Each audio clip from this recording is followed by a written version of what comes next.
dari gurun kuno hingga kota modern, Israel telah menjadi saksi evolusi pertempuran yang tak terhingga. Ribuan tahun lalu, prajurit gagah berani bertarung dengan pedang dan perisai. Dalam formasi yang ketat, pengepungan kota-kota kuno adalah ujian kekuatan. Dengan panah dan ketapel, menghujani benteng, wajah-wajah penuh tekad, mencerminkan perjuangan keras di medan perang yang brutal dan personal. Siklus kehancuran dan pembangunan kembali telah membentuk lanskap, meninggalkan jejak sejarah yang mendalam.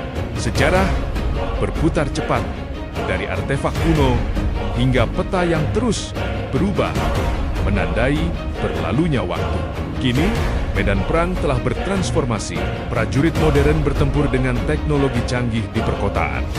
Tank berat melaju, sementara helikopter dan jet tempur mendominasi langit, mengubah skala konflik. Drone pengintai